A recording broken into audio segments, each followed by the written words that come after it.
شهر رمضان الذي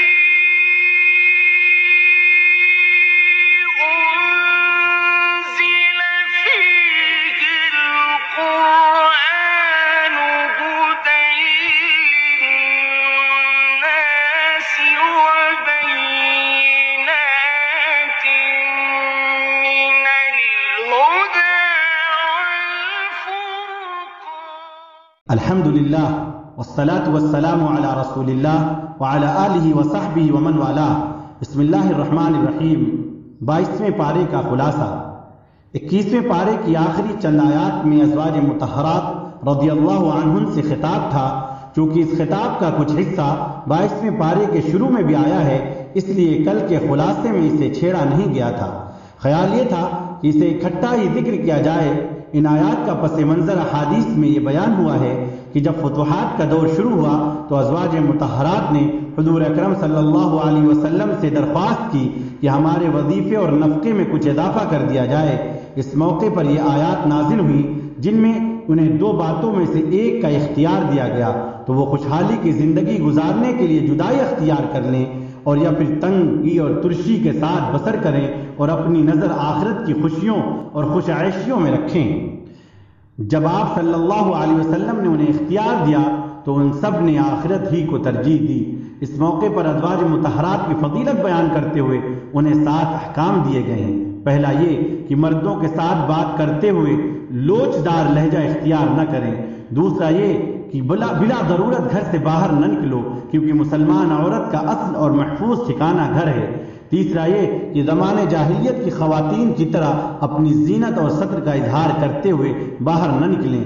چوتھا یہ کہ نماز کی پابندی کریں. پانچواں یہ کہ زکوٰۃ دیا کریں. چھٹا یہ کہ اللہ اور اس کے رسول صلی اللہ علیہ وسلم کی اطاعت کریں.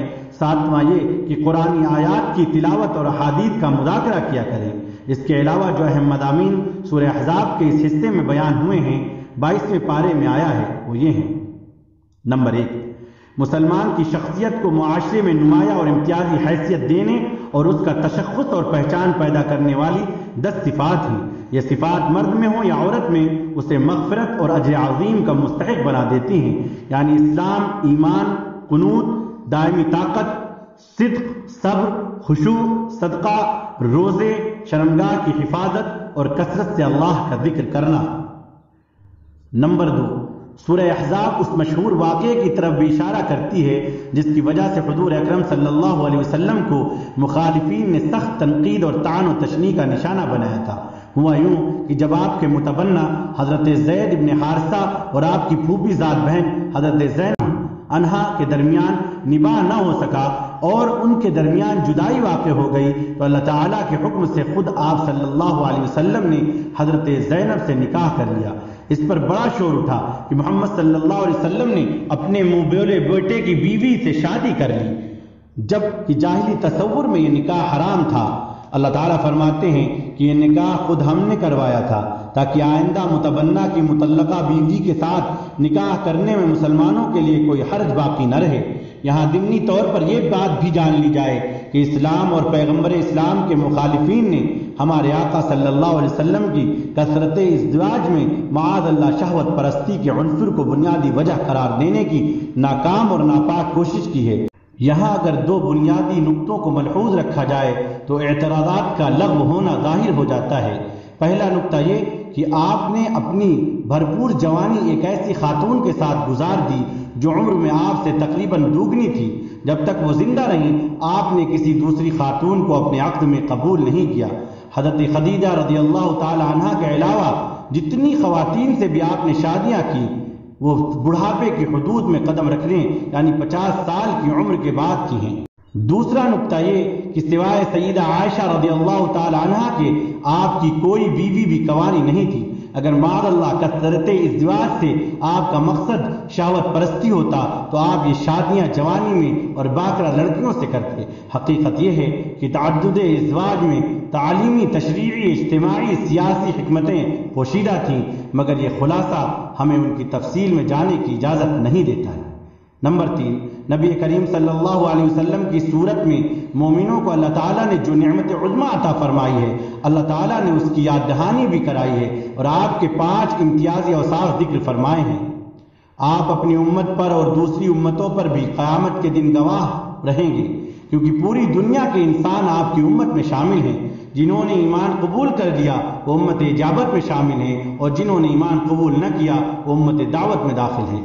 نمبر 2، اہل ایمان کو آپ سعادت اور جنت کی بشارت دینے والے ہیں۔ نمبر 3، کفار اور فجار کو اللہ کے عذاب اور ہلاکت سے ڈرانا آپ کی ذمہ داری ہے۔ نمبر 4، آپ نیکی، اصلاح، اخلاق حسنہ اور استقامت کی دعوت دینے والے ہیں۔ آپ کی دعوت نہ دنیا کی دعوت تھی، نہ اقتدار کی، نہ مال غنیمت جمع کرنے کی، نہ ہی قومیت اور عصبیت کی، بلکہ آپ کی دعوت خالص اللہ تعالیٰ کی رضا کے لیے تھی، جس کا مقصد صلاح اور اصلاح کے سوا کچھ نہ تھا۔ اور اس میں کیا شک ہے کہ انبیاء کے اعمال میں سب سے افضل عمل دعوت ہی ہے۔ خود رب تعالیٰ فرماتے ہیں، اور اس سے زیادہ اچھی بات والا کون ہے جو اللہ تعالیٰ کی طرف بلائے اور نیک کام کرے اور کہے کہ میں یقیناً مسلمانوں میں سے ہوں۔ نمبر 5، آپ سراج منیر ہیں۔ آپ کے پرنور وجود سے ظلمتیں دور ہوئیں اور شبہات کا ازالہ ہوا۔ اللہ تعالیٰ نے ہمارے آقا صلی اللہ علیہ وسلم کو چمکتے ہوئے سورج کے ساتھ تشبیہ دی، کیونکہ اللہ تعالیٰ نے آپ کے ذریعے شرک و ضلال کی گمراہیوں کو دور کیا اور گمراہوں کو ہدایت دی، بالکل ایسے ہی جیسے جب سورج روشن ہو جاتا ہے تو رات کی تاریکی کافور ہو جاتی ہے اور منزل تک پہنچنا آسان ہو جاتا ہے۔ نمبر 4، سورہ احزاب وہ آداب بھی بیان کرتی ہے جن آداب سے زمانے جاہلیت میں لوگ ناآشنا تھے۔ یہاں ان میں سے 3 آداب مذکور ہیں۔ پہلا یہ کہ کسی کے گھر میں اجازت کے بغیر داخل نہ ہوا کرو۔ دوسرا یہ کہ اگر کھانے کی دعوت میں تمہیں بلایا گیا ہو تو کھانے سے فارغ ہو کر اٹھ جایا کرو، باتوں میں مشغول ہو کر صاحب خانہ کا وقت مت ضائع کرو۔ تیسرا یہ کہ غیر محرم خواتین سے کوئی چیز مانگنے کی ضرورت پیش آئے تو پس پردہ مانگا کرو، بلا حجاب ان کے سامنے نہ آیا کرو، البتہ اپنے محارم کے سامنے عورت کو بے پردہ آنے کی بھی اجازت ہے۔ نمبر 5، ازواج مطہرات کی حرمت بیان کرنے کے بعد اللہ عز و جل نے حضور اکرم صلی اللہ علیہ وسلم کی عظمت و تکریم بیان فرمائی ہے اور اہل ایمان کو آپ پر درود و سلام بھیجنے کا حکم دیا ہے۔ آپ پر درود و سلام حقیقت میں خود ہمارے لیے عزت و تکریم کا ذریعہ، رفع درجات اور کفارہ سیئات ہے۔ حضرت ابو طلحہ رضی اللہ تعالیٰ عنہ سے روایت ہے کہ حضور صلی اللہ علیہ وسلم ایک دن تشریف فرما تھے تو آپ کے چہرے مبارک پر خوشی کے آثار تھے۔ صحابہ نے عرض کیا، یا رسول اللہ، آج ہم چہرے انور پر خوشی کے غیر معمولی آثار دیکھ رہے ہیں۔ تو آپ نے فرمایا، آج میرے پاس فرشتہ آیا تھا، اس نے کہا، اے محمد، کیا آپ اس بات سے خوش نہیں ہیں کہ اللہ عز و جل کہتا ہے، آپ کی امت سے جو کوئی آپ پر ایک بار درود بھیجے گا میں اس پر 10 رحمتیں نازل کروں گا، اور جو کوئی ایک بار سلام بھیجے گا میں اس پر 10 بار سلامتی نازل کروں گا۔ میں نے فرشتے کو جواب دیا، ہاں میں خوش ہوں۔ نمبر 6، پہلے امہات المؤمنین پر حجاب کی فرضیت کا حکم نازل ہوا، پھر عمومی طور پر ہر مسلمان خاتون کو پردے کا حکم دیا گیا، خواہ بیوی ہو یا بیٹی، بہن ہو یا ماں۔ حجاب ہر عورت کی عزت و عصمت کا محافظ اور باعث تکریم و تشریف ہے۔ حجاب شرعی میں چند شرائط کا ملحوظ رکھنا ضروری ہے۔ نمبر 1، حجاب ایسا ہو کہ پورا بدن چھپ جائے۔ نمبر 2، وہ حجاب فی نفسی پرکشش اور نگاہوں کو متوجہ کرنے والا نہ ہو۔ نمبر 3، حجاب ایسا باریک نہ ہو جس سے جسم کی رنگت چھلکے اور نظر آئے۔ نمبر 4، کشادہ ہو، ایسا تنگ نہ ہو جو فتنہ کا باعث بننے والے اعضاء کو ظاہر کرے۔ نمبر 5، ایسا معطر نہ ہو جس کی خوشبو دوسروں تک پہنچے۔ نمبر 6، بناوٹ میں مردوں کو لباس سے مشابہت نہ رکھتا ہو۔ نمبر 7، ایسا لباس نہ ہو جو کافر اور مشرک عورتوں کی پہچان بن چکا ہے۔ نمبر 8، شہرت کا لباس نہ ہو کہ جسے محض شہرت کے لیے پہنا جائے۔ حدیث میں اس پر سخت وعید آئی ہے۔ سورہ سبا مکی ہے، اس میں 54 آیات اور 6 رکوع ہیں۔ اس سورت کی ابتدا اللہ عز و جل کی حمد و ثنا سے ہوتی ہے، جس نے ساری مخلوق کو پیدا کیا ہے، کائنات کے لیے مستحکم نظام قائم کیا، اسے ہر چیز کی خبر ہے اور اس کا کوئی عمل بھی حکمت سے خالی نہیں۔ اس کے بعد مشرکین کے بارے میں بتایا گیا ہے کہ وہ حساب و جزا اور مرنے کے بعد کی زندگی کا انکار کرتے ہیں۔ اللہ نے اپنے نبی کو حکم دیا کہ آپ اپنے رب کی قسم کھا کر کہیں کہ قیامت آ کر رہے گی، نیکوکاروں کو جزا اور بدکاروں کو سزا ضرور ملے گی۔ اس کے علاوہ جو اہم مضامین سورہ سبا میں مذکور ہیں وہ یہ ہیں۔ نمبر 1، حضرت داؤد، حضرت سلیمان علیہ السلام اور اہل سبا پر اللہ تعالیٰ نے اپنی نعمتوں کا تذکرہ فرما کر گویا شاکر اور کافر کا تقابل اور موازنہ کیا ہے۔ اول الذکر دونوں اللہ کے نبی اور ذاکر و شاکر بندے تھے۔ حضرت داؤد علیہ السلام کو اللہ تعالیٰ نے حد اعجاز تک پہنچا ہوا صوتی جمال عطا فرمایا تھا۔ وہ جب اللہ تعالیٰ کی تسبیح کرتے تھے تو پہاڑ اور پرندے بھی ان کے ہم نوا بن جاتے تھے۔ وہ جب زبور پڑھتے تھے تو جو جانور ان کی قرات سنتا تھا اس پر گریہ طاری ہو جاتا تھا۔ اللہ تعالیٰ نے ان کے لیے لوہا نرم کر دیا تھا، وہ اسے جس طرح چاہتے تھے موڑ لیتے اور جو کچھ چاہتے تھے اس سے بنا لیتے تھے۔ انہوں نے کارخانہ بنا کر رکھا تھا جس میں لوہے کی مضبوط زرہیں بنتی تھیں، اسے دنیا کی پہلی اسٹیل مل بھی قرار دیا جا سکتا ہے۔ جیسے اللہ تعالیٰ نے حضرت داؤد علیہ السلام پر خصوصی انعامات کیے تھے، یوں ہی حضرت سلیمان علیہ السلام کو بھی خوب نوازا تھا۔ انہیں اللہ نے پرندوں کی بولی سکھائی تھی، ان کے لیے تانبا بہتے ہوئے چشمے کی شکل اختیار کر جاتا تھا اور اس سے جو چاہتے تھے بسہولت بنا لیتے تھے۔ جنات ان کے تابع تھے، ان سے آپ تعمیر اور حمل و نقل کا مشکل کام لیتے تھے۔ ان کے لیے ہوا کو مسخر کر دیا گیا تھا، جیسے آج کل ہوائی جہاز ہوتے ہیں، یوں ہی آپ کا ہوائی تخت تھا جو 2 ماہ کی مسافت کے وقت کو دن کے تھوڑے سے وقت میں طے کر لیتا تھا۔ اللہ تعالیٰ کی ان محیر العقول نعمتوں کے باوجود دونوں باپ بیٹے فخر و غرور کا شکار نہ ہوئے اور ذکر و شکر سے ایک لحظہ کے لیے بھی غافل نہ ہوئے، جبکہ عمومی صورت انسان کی یہ رہی ہے کہ اللہ تعالیٰ کے بندوں میں شکر کرنے والے بہت تھوڑے ہوتے ہیں۔ دوسرا قصہ جو یہاں بیان ہوا ہے وہ اہل سبا کا ہے۔ پہلا قصہ اگر اہل شکر و ایمان کے لیے روشن مینار تھا تو دوسرا قصہ اہل کفر و طغیان کی تاریک جھلک ہے۔ اہل سبا کو رزق کی فراوانی، صحت افزا آب و ہوا، زرخیز زمین اور پھلدار باغات جیسی نعمتیں عطا کی گئی تھیں۔ پانی ذخیرہ کرنے کے لیے ایک ڈیم بھی تھا جسے سد معارف کے نام سے یاد کیا جاتا ہے، لیکن انہوں نے ان نعمتوں کا شکر ادا نہ کیا بلکہ ناشکری پر اتر آئے۔ پھر وہی ہوا جو ہر ناشکری قوم کے ساتھ ہوتا ہے، بن ٹوٹ کر عذاب کی صورت اختیار کر گیا اور اس کے پانی نے تباہی مچا دی۔ باغات اور بستیاں خس و خاشاک ہو کر بہہ گئیں، جہاں پھل اور پھول تھے وہاں جھاڑ جھنکار کے سوا کچھ بھی نہ بچا اور اہل سبا کا ذکر صرف داستانوں میں رہ گیا۔ نمبر 2، اس صورت میں مسلسل مشرکین کے عقائد و نظریات کی عقلی اور نقلی دلائل سے تردید اور توہین ہے۔ کبھی ان سے کہا گیا ہے کہ بلاؤ ان کو جنہیں تم اللہ کے سوا حاجت روا اور مشکل کشا سمجھتے ہو، دیکھتے ہیں کہ وہ تمہیں کیا فائدہ پہنچاتے ہیں۔ کبھی تلقین کے اسلوب میں ان سے سوال کرنے کا حکم دیا گیا ہے کہ بتاؤ تمہیں آسمانوں اور زمینوں میں سے رزق کون دیتا ہے۔ کبھی یہ سوال کیا گیا ہے کہ جنہیں تم اللہ کے ساتھ عبادت میں شریک سمجھتے ہو، ذرا انہیں سامنے تو لاؤ تاکہ میں دیکھوں کہ ان کے اندر کون سی ایسی صفات پائی جاتی ہیں جس کی وجہ سے وہ عبادت کے مستحق بن گئے۔ آگے چل کر سورہ سبا میں کفار اور مشرکین کی سرکشی اور کفر کی بنیادی وجہ ثروت و غنا کو بتایا ہے۔ انہوں نے اس پر اتنا ناز کیا کہ ان کا خیال تھا کہ ہمارے جیسے اصحاب مال و اولاد کو نہ دنیا میں عذاب ہو سکتا ہے نہ آخرت میں عذاب ہوگا۔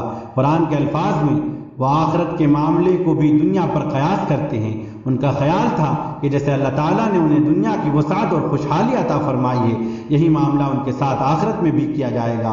انہیں جواب دیا گیا کہ فرما دیجئے کہ میرا رب جس کے لیے چاہے روزی کشادہ کر دیتا ہے اور تنگ بھی کر دیتا ہے، لیکن اکثر لوگ نہیں جانتے۔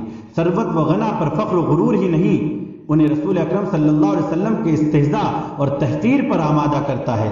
یہ غرور ان کو برباد کر دے گا اور وہ آپ کو مجنون اور دیوانہ کہتے ہیں اور اس سے باز نہیں آتے ہیں۔ اس لیے اللہ تعالیٰ نے فرمایا آپ ان سے فرما دیجئے میں تمہیں ایک بات کی نصیحت کرتا ہوں، تم اللہ کے لیے دو اور اکیلے مستعد ہو جاؤ، پھر غور و فکر کرو، تم یقیناً اس نتیجے پر پہنچو گے کہ تمہارے ساتھی یعنی حضور اکرم صلی اللہ علیہ وسلم کو کوئی جنون نہیں ہے، وہ تم کو سخت عذاب کے آنے سے پہلے صرف ڈرانے والے ہیں۔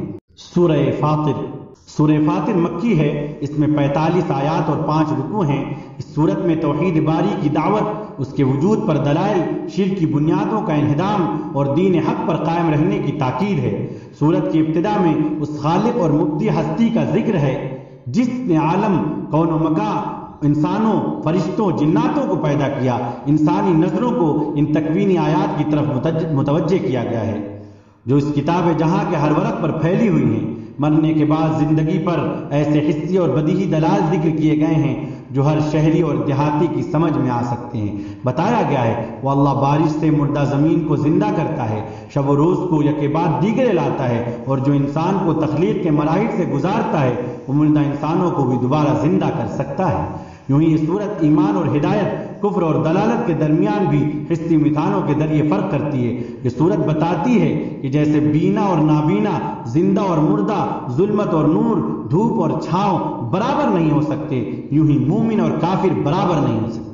اس کے بعد دوبارہ وحدانیت قدرت کے دلائل سے یہ صورت بحث کرتی ہے۔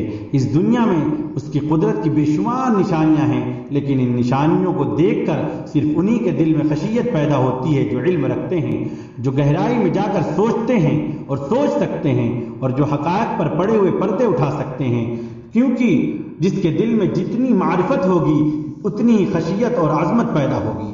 اس لیے ہمارے آقا صلی اللہ علیہ وسلم نے فرمایا، اللہ کی قسم میں تم سب سے زیادہ دل میں اللہ کی خشیت اور خوف رکھنے والا ہوں۔ اہل علم کہتے ہیں کہ اس آیت کریمہ میں علماء سے مراد صرف دین اور شریعت کے علماء نہیں بلکہ کائناتی علم رکھنے والے علماء بھی شامل ہیں، یعنی طب، فلکیات، نباتات، کائنات کے اسرار پر نظر ڈالنے والے لوگ بھی اس میں شامل ہیں۔ کائنات کے اسرار پر نظر ڈالتے ہیں تو یہ نظر انہیں اللہ تعالیٰ کی وحدانیت اور قدرت کے اعتراف پر مجبور کر دیتی ہے، اور یہی اعتراف آخر میں اللہ تعالیٰ کی خشیت اور عظمت پیدا کرنے کا سبب بنتا ہے۔ پھر سورت کا رخ کتاب منظور، دکھائی دینے والی کتاب یعنی کائنات، سے کتاب مستور یعنی لکھی ہوئی کتاب یعنی قرآن کریم کی طرف منتقل ہو جاتا ہے۔ ان لوگوں کی تعریف کی گئی ہے جو کتاب اللہ کی تلاوت کرتے ہیں۔ ان کی تعریف کے بعد عمومی طور پر امت محمدیہ کی فضیلت بیان فرمائی ہے جس پر اللہ نے یہ کتاب مجید نازل فرمائی، لیکن نزول قرآن کے بعد یہ امت 3 گروہوں میں تقسیم ہو گئی۔ نمبر 1 ظالم، یہ وہ گنہگار مسلمان ہیں جن کے گناہ ان کی نیکیوں سے زیادہ ہیں۔ نمبر 2 مقتصد، یعنی میانہ رو، جن کے حسنات اور سیئات مساوی ہیں۔ نمبر 3 سابق، یعنی وہ سچے مومن جو طاعت و عبادت میں دوسروں سے سبقت لے کر گئے ہیں۔ لیکن ان تینوں کا آخری اور دائمی ٹھکانہ بہرحال جنت ہی ہے۔ کوئی براہ راست جنت میں جائے گا اور کوئی اپنے گناہوں کا خمیازہ بھگتنے کے بعد جائے گا۔ سورت کے اختتام پر اللہ کے حلم بردباری کا ذکر ہے کہ وہ گناہوں پر نقد اور فوری سزا نہیں دیتا۔ اگر ایسا ہوتا تو زمین پر انسان کوئی حیوان، چرند پرند بھی زندہ نہ رہ سکتا۔ اس نے جزا و سزا کے لیے ایک وقت معین کر رکھا ہے، وہ وقت جب آ جائے گا تو پھر کامل عدل کا نظام حرکت میں آ جائے گا۔ صدق اللہ العظیم۔ والسلام علیکم ورحمۃ اللہ وبرکاتہ۔